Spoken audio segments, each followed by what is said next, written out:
Welcome back to the Two Promises Podcast. Let's dive right into another exciting adventure with BD and crew as he pursues his new passion of one day finding the most epic bourbon. The Two Promises team send their special thanks to Hobie and the Huckleberries for their masterful theme music. So grab a glass, relax, and enjoy responsibly. Baby says she's leaving if I don't stop drinking wine. So I switched to whiskey and I'm feeling fine. Drinking that smooth whiskey. No more wine. I like straight bourbon. Baby, you try the ride. Welcome back to the Two Promises Podcast. We are here mobile, BD Mobile. We are in South Texas. We'll get into that a little bit further. But first, before we get started, I would really like to thank everyone who has given me feedback, whether that's constructive criticism, positive feedback on how you've enjoyed the episodes or anything like that. All the downloads, all the shares, I just want to say thank you very much from the bottom of my heart. I mean, in 4 days, top 50 in philosophy on iTunes. Nice. I like it. Wasn't me. That was totally all of you guys. So thank you very much. I'd also like to thank my creative team and my consulting team. They are phenomenal. So for this episode, I'd really like to give a shout out to Emily and Z. They are an incredible couple. They're based out of New York or the East Coast or something. I'll post their social media information, how to contact them. But I was in a pinch. I was having a little bit of trouble getting some of the graphics exactly the way I was kind of envisioning them, which was difficult because I had an idea of what I wanted, but I didn't have the picture in mind.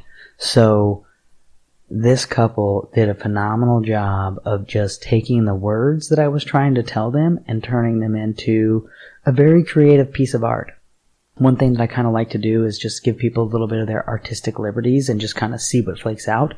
Sometimes that can be frustrating, I think, on both sides, but the end result that you come up with is generally pretty stellar. So I just definitely did want to say thank you to Emily and Z for everything that you did, your patience, your professionalism, and the high quality products that you put out. Definitely, I probably wasn't the most easy client, but I think we created something extremely beautiful. And a lot of it was your ability to question me and tease those questions out and those answers out of me that you needed to know in order to really just over-deliver on the incredible artwork that you did for me. So that whole the illustration for our podcast tile and our YouTube channel tile with the little bottle of beer, the Genie S, and the thought bubble, that concept art was all Emily and a Z. So if you're looking for any type of illustrative services, graphic design, video, stuff like that, they're an incredible resource. Just great people, phenomenal people. So that's all that I have to say about that. So let's just get back to what I'm doing here in South Texas. As you guys know, if you've been following, and if not, I'd like to introduce you. Currently, I am a COVID consultant. So we're going to file this under our COVID Ranger series. And it's kind of interesting how I ended up with this job. I had applied for a lot of the positions where you're like a traveling medic or traveling nurse or something like that to kind of go help in some of the high risk, harder hit areas. And that was originally what I was applying for after 4 of my jobs just kind of disappeared. So I applied for that. I didn't get hired. I missed the timeline for whatever reason. So most of the companies that were hiring this type of human asset, they kind of stocked up their little reserves, and I kind of missed the boat on that. But what ended up happening is, in my opinion, a little bit better. Because as very wise people said, I think Benjamin Franklin maybe, but he said that an ounce of prevention is worth a pound of cure. And then I was also listening to an audiobook just recently. I think it was Grain Brain. Not sure. Either way, great book. You should check it out. But it was basically I think like maybe an Asian parable of some sort, or can't remember. It might have been one of like the Sun Tzu. I can't remember. Long story short, the concept, the principle behind it was that if you wait until you're sick and ill, it's like waiting until the war has already started to start manufacturing arms and ammunition. So that was kind of the point that they made, is that he was describing his unique medical background and experience and how it applied to nutritional medicine, holistic medicine, and how he was also a very prominent, I guess, Western doctor. And it's a fascinating book. I haven't finished it, but what I have listened to so far has been very intriguing and eye-opening, and also confirmed some of the other things that, we are aware of and we know about through just following health and fitness and trends. But I digress.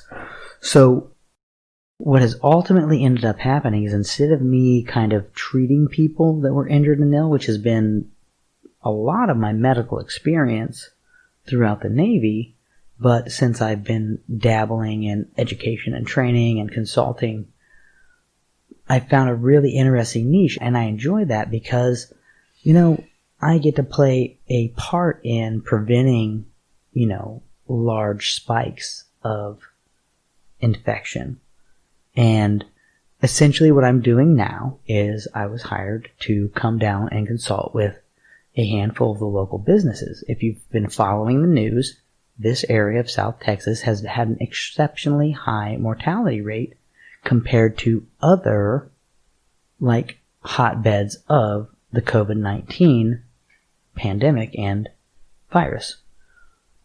It has subsided. That curve has gone down here in South Texas, and it's been down for a couple weeks. So my role in this area right now, and pretty much until the end of the year, if everything goes well, is to help businesses open back up utilizing industry best practices and standards to prevent a reoccurrence of a high incidence of infection. I hope that I'm speaking clear enough, but I'm finding this to be a very fun, fulfilling, and unique job. I have been predominantly a treater of dysfunction and illness, and so it's really, or an educator on how to, at the point of injury, or be a first responder. But I've just been really enjoying this, just education in how to not, manage the risk associated with these viruses. So let's just move on from that. I think I'm a really good beater of dead horses, so you guys get the picture. I'm going to move on. What I have noticed in my time here in South Texas is, let me just describe the uniqueness of this area first. So we're on a border town. We're also kind of on the coast. Right now we've kind of got a lot of those hurricanes, those Gulf hurricanes that are affecting things. So I get to help businesses reopen or continue operations, or whatever it is, whatever they're hiring me for, whenever they want to have a safer work environment, whenever they want to prevent incidents of infection, they want to do all that kind of stuff. And I also get to educate some of the local individuals. So as a border town, there's a lot of heavy Spanish speakers. Luckily, I'm able to communicate in Spanish, so that's been a huge help. The biggest thing that I would like to say that I noticed in my role in kind of, I don't want to say turning businesses around, because they're all professionals. They're definitely the most intelligent people I've met. They have a ton of experience. They have great hearts. And that's one thing that I want to just shout out to literally everyone that I've come in contact with since I've been kind of reintegrating, is people aren't jerks. People legitimately have great intentions and they want to help and they don't want to be a part of the problem, they want to be a part of the solution, but because of, I would like to say, divisive media, it paints people into two extremes. And it doesn't give a lot of room to see third, fourth, or fifth options. And that's one thing that some of my mentors have helped me recognize and understand. And also some of my very close friends. A young lady who's been kind of helping me behind the scenes, more with encouraging me to seek proper health care and just being that good friend that's just been there, done that. And, she's been definitely helping me along that journey. Emily, she also is friends with my nurse friend that came down here to South Texas recently. So we're tying this back in together because, one, she's been super gracious for me. Emily, that's her name. We grew up together. I mean, we got pictures from whenever we were in diapers. But I digress. One of our mutual friends is a traveling nurse with her husband, and they were here in South Texas in this area for 3 weeks, and they have a very unique perspective, so I'm excited to pick their brains now that I know that this is where I'm working right now. But the point I was trying to make is I've met some extreme professionals, very intelligent people with experience and background that would blow your mind. But the uncomfortability, the concerns, the worry, the doubt is so prevalent with so many people here. And a lot of it is because there's so much misinformation, in my opinion, is people don't know what works, what doesn't work, how these things are, because there's so many different media outlets, there's so many different ways that we can receive information, and honestly, a lot of it's not really vetted, and also there's algorithms programmed into these search engines that just kind of figure out what it is that you search for most, and they just kind of keep putting that kind of stuff in front of you because they think that's what you want. So it's kind of like a snake eating its tail or whatever, dog chasing its tail, where it's this self-perpetuating cycle. And that troubles me because I know that it's crazy. There's so many ways to dissect, to change, to do whatever, to make all of this, well, listen, I'm very empathetic for anyone who has had anyone that's tested positive, that's been affected, that has died.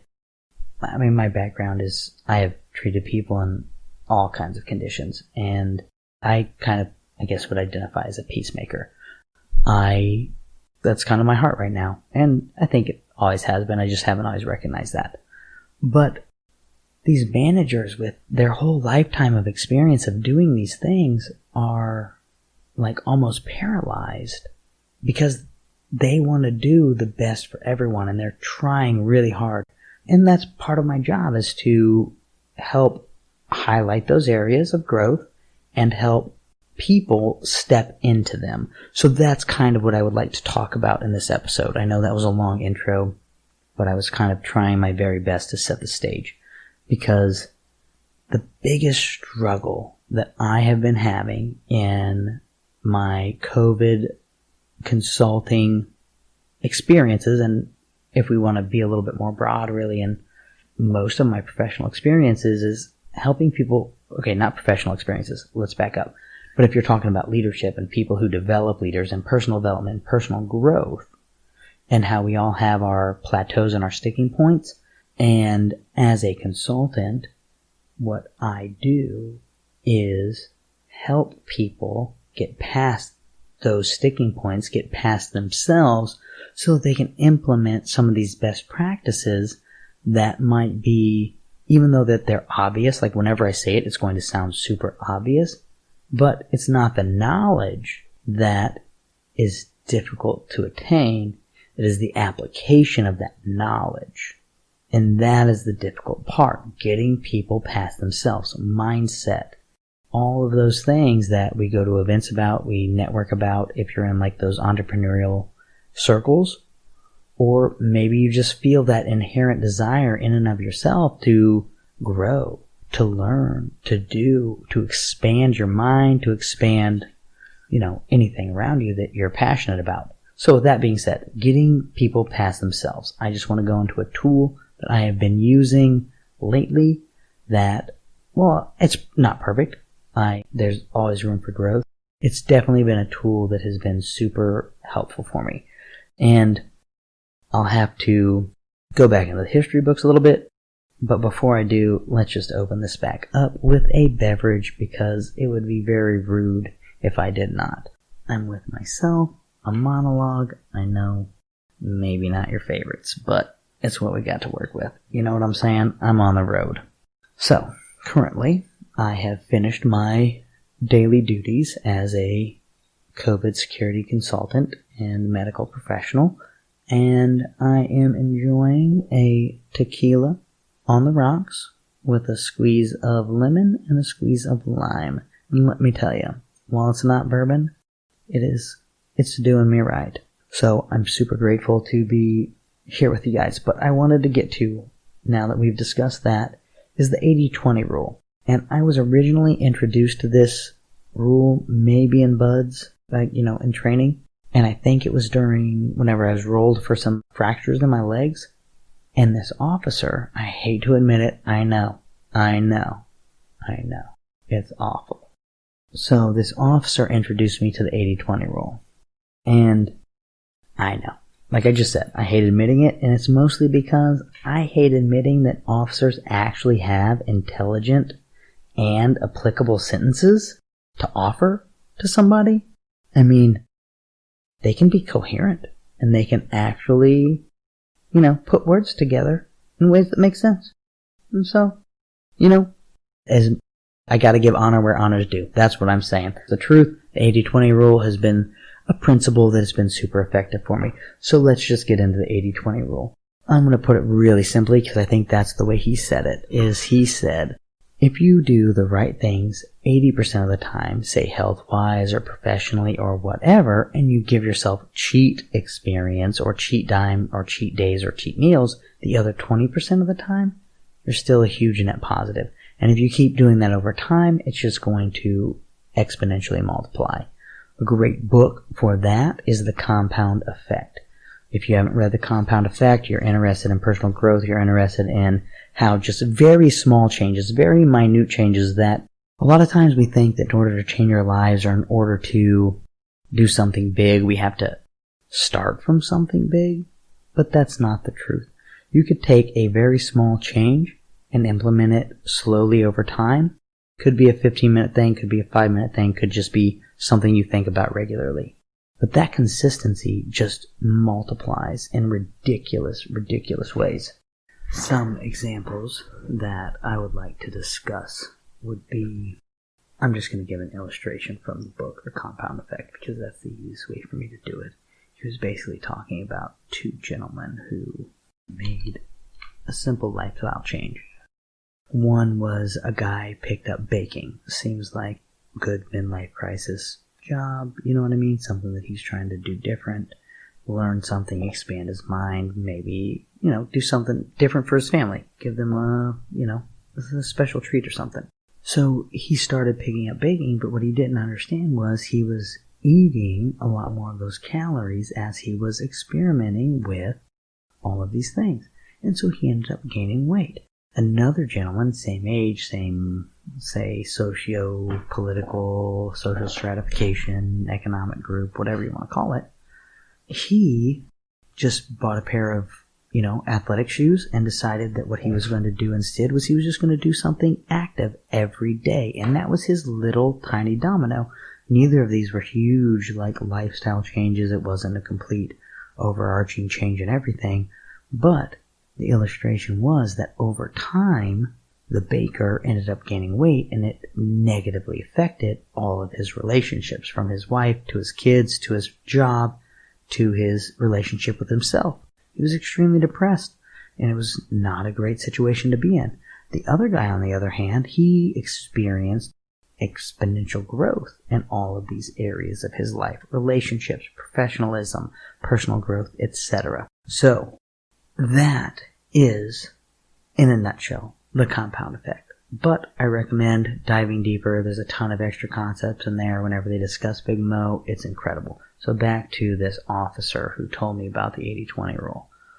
Basically, John C. Maxwell, great guy, great author, great speaker, great developer of people and leaders. So the biggest problem that I have been encountering in the last, say, 9 months of medical and COVID consulting is that people are extremely intelligent, extremely talented, extremely capable, but they're not confident enough to just go all in on some of the things that they should go all in that would make everything flow so much smoother, so much easier.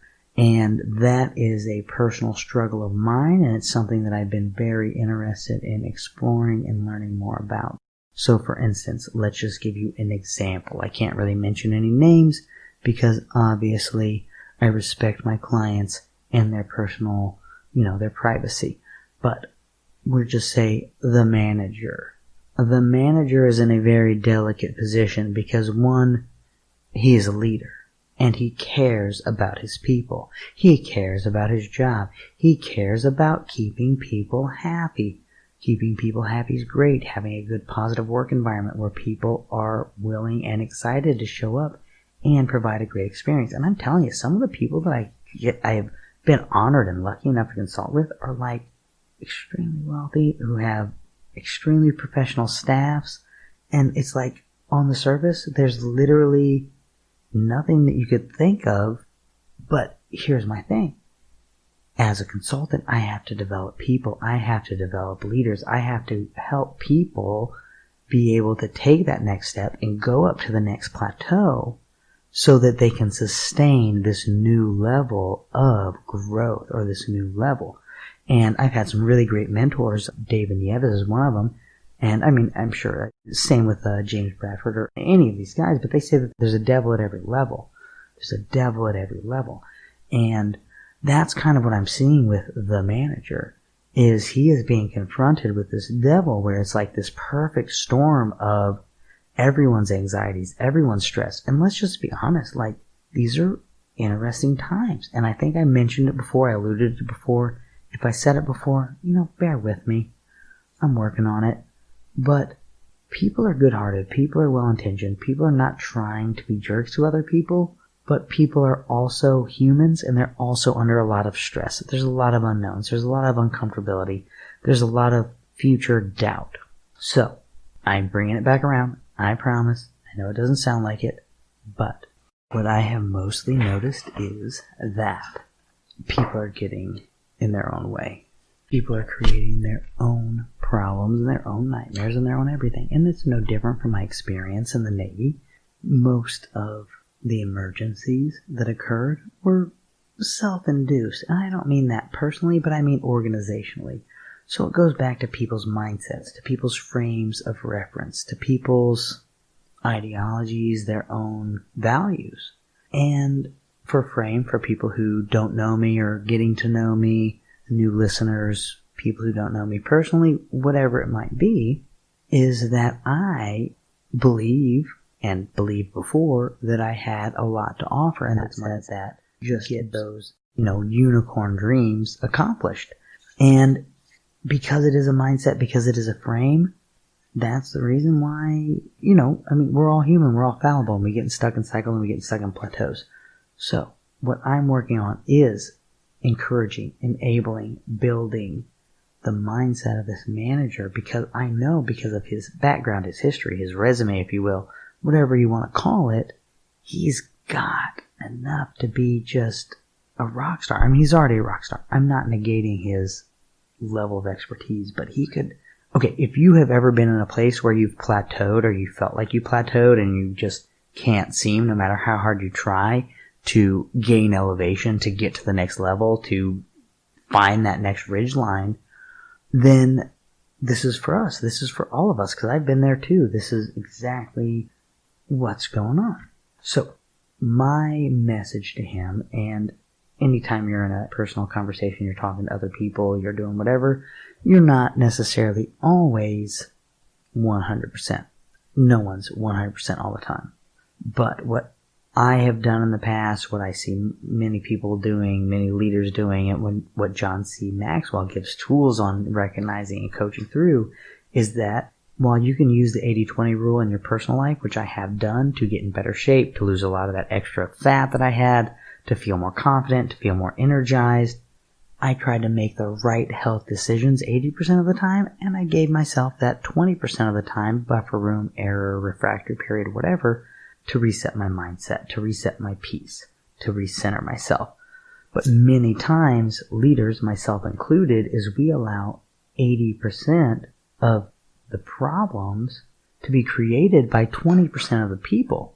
The majority of all the professionals that I have interacted with in this COVID business / consulting world is that people aren't trying to hurt or harm others. People aren't going out of their way to disregard some of the CDC protocols, but for the most part, they're going to have outliers in anything, but everyone's respectable. Everyone cares about people. No one is trying to be an a-hole.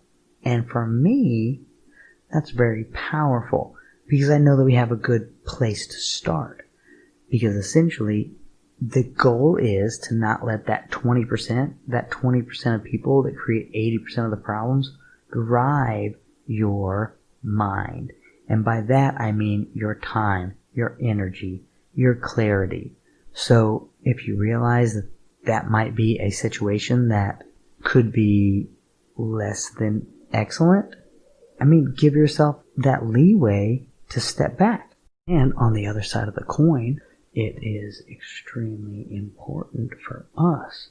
So what I have noticed a lot of times, and it's so easy to get sucked into, especially if you're an empath, especially if you have a big heart, you want to help others, and that drives you, that motivates you, and that energizes you, is that sometimes we let that 20% of the people, that 20% of the people in our organization that have that negative mindset that are so rotten, and maybe they're not rotten, maybe they just don't understand enough, and that's our jobs as leaders to educate, to inspire, to help them out. So right now, I am consulting at a very high-end business who has a very high-end clients, and their brand is very important, and they need to make sure that everyone is safe, that they don't have any contact exposures. And as a risk mitigator and a risk manager, especially with a very highly contagious virus, that's a complicated process to do, especially when the staff comes from a wide variety of backgrounds, diversity, socio-political, economic, everything. And some of them, English is not their first language, so that creates an additional barrier to understanding and education. So part of my role is to help people understand viral pathology and how it transmits and how it can be combated and all that stuff. But that's beside the point. We're going to hopefully talk about that with one of my good buddies. He's a Army SOF veteran. He's got a podcast as well, and he's extremely knowledgeable. So I'd like to get into that more with him. Right now, what I'm focused on is organizational management, organizational behavior. And if I could say two things to this manager that I have attempted to multiple times, and I'll just start there with how I've attempted, is every time I'd ask those clarifying questions, every time I try to get a little bit deeper into what the actual problem was, to what the actual concerns were, I felt like I got kind of stonewalled. I got a little blackballed. And that's okay because we're defensive. We want to protect our babies. We want to go into mama bear mode. But what I would like to say to him is, because he's so confident, because he's so smart, because he has all the credentials in the world, is to not let that 20% of the problems to take up 80% of his mind or more.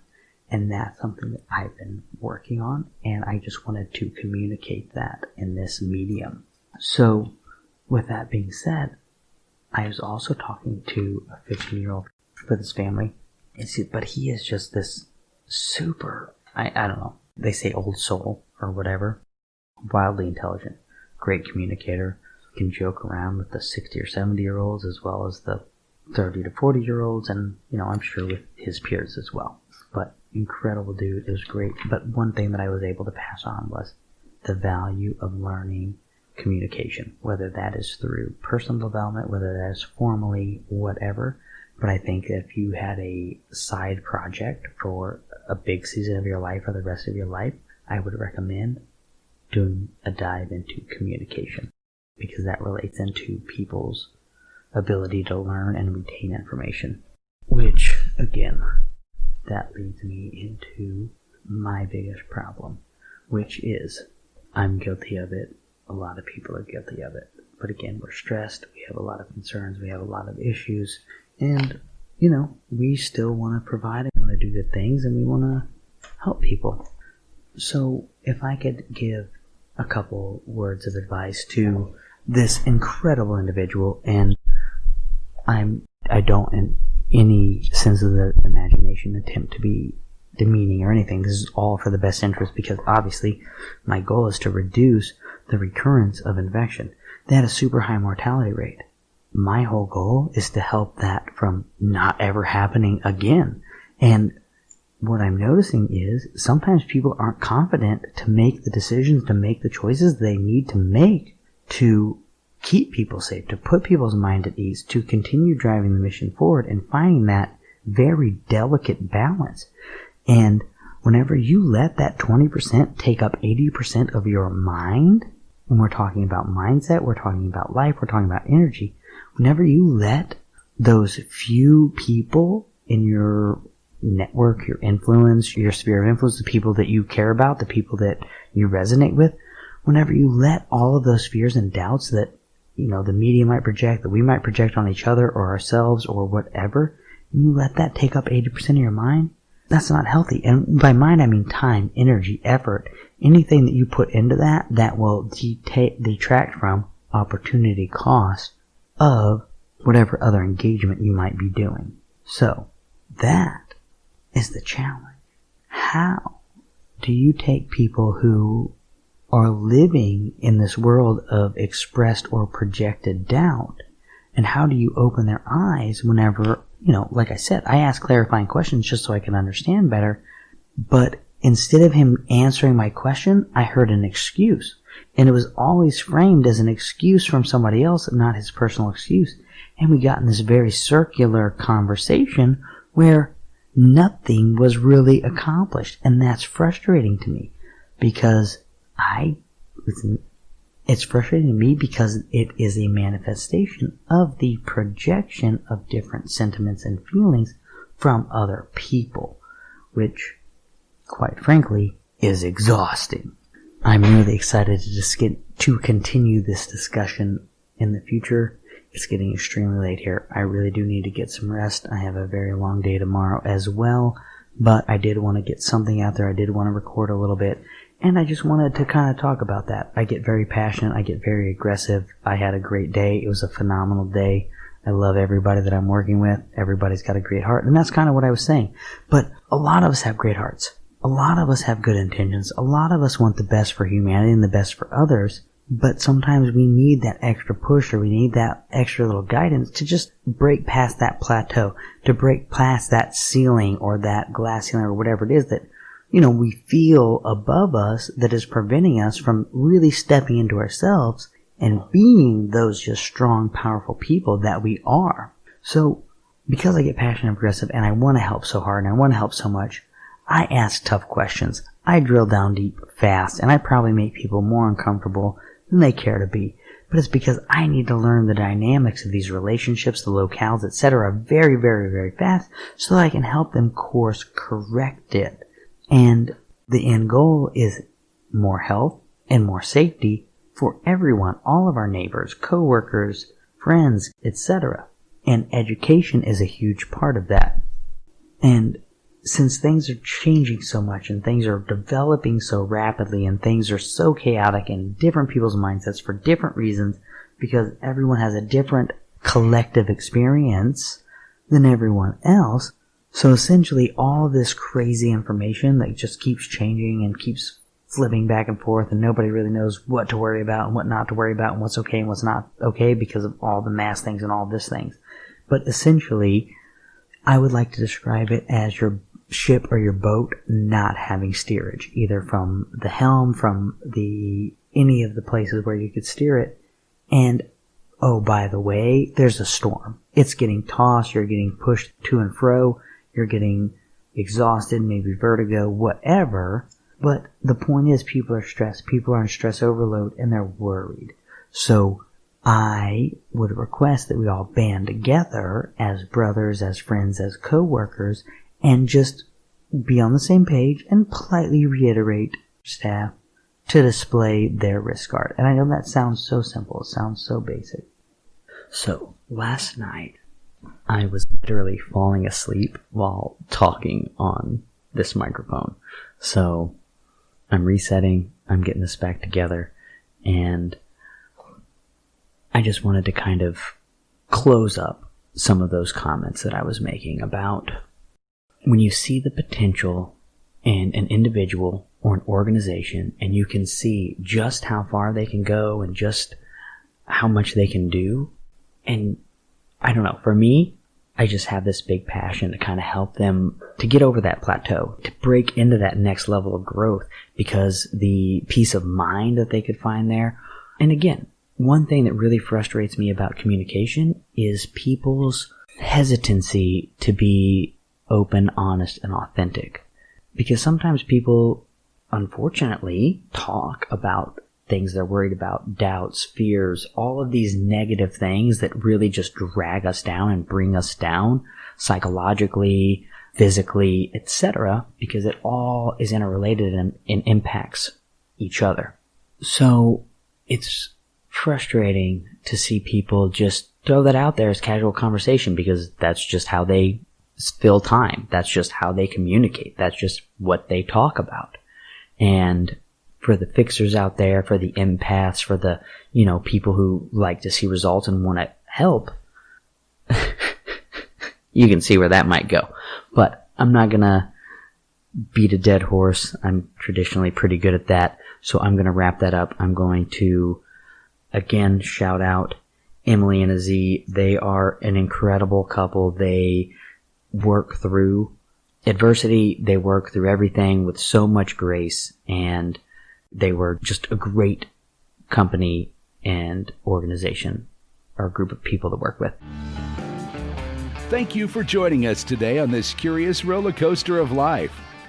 If this is your stop, please exit peacefully and enjoy the rest of your day. If you're ready for another one, just push play. Just a final note before you go. Thank you, and thank you for feeling. The distillation and aging process is different for everyone. I'm not quite sure what you're ready for. Sip slowly and enjoy responsibly. Baby says she's leaving if I don't stop drinking wine. So I switched to whiskey and I'm feeling fine. Drinking that smooth whiskey.